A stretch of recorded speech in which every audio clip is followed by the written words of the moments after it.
Today we are going to take a look at the bandsaw.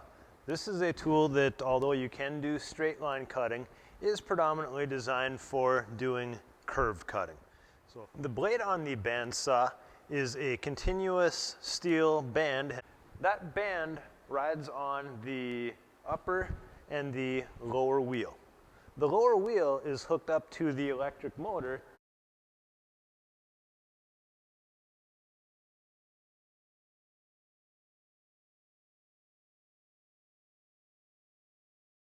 Bandsaw blades come in different widths.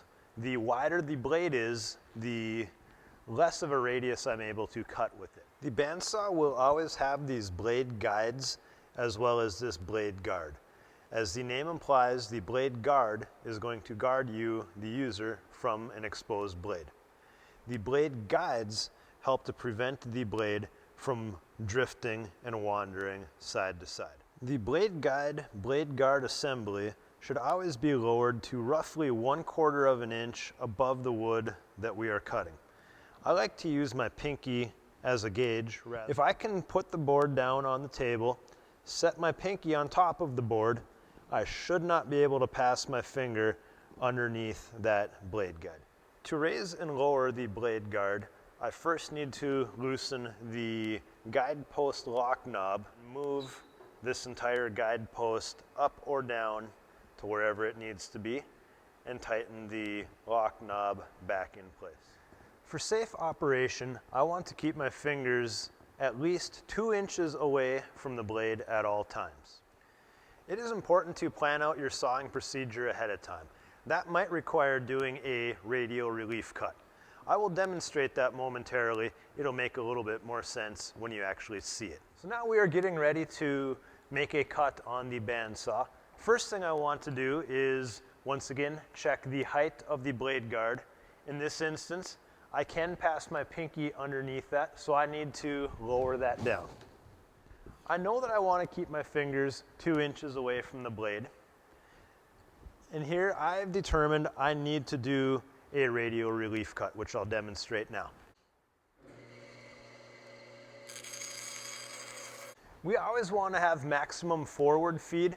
So in this instance, I'm not cutting all the way through the board, so I needed to turn the blade off, let it come to a complete stop before backing that material out. So now I have done this relief cut and I've cut up to the actual cut line. Now I'm going to go ahead and continue with my cut, and you'll see the importance of doing that relief cut. So here you can see that material broke away. That's now going to allow me to stop and reposition my board, take pressure off of the blade, and continue on with that cut. It is important that I do not cut a radius that is too tight for the blade. The machine will let you know if I'm turning too tight. You'll hear a loud pitched squealing sound. You might see some sparks from the blade guides, or the machine is just gonna make a different sound. That's it telling you you're turning too tight. When you are done making a cut, turn the power off, let the blade come to a complete stop on its own. Do not take a scrap piece, push that into the blade, let it stop on its own. So in conclusion, the bandsaw is going to be used for doing curved cutting.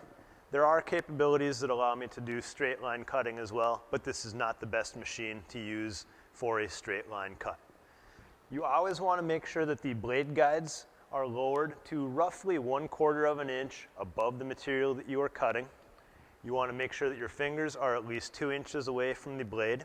And if it's the first time you've ever used the machine, or if it's the 1,000th time that you've used the machine, plan your sawing procedure out ahead of time. Know what you're doing. Double check that all of the adjustments have been made and everything is locked in and secure before you turn the power on.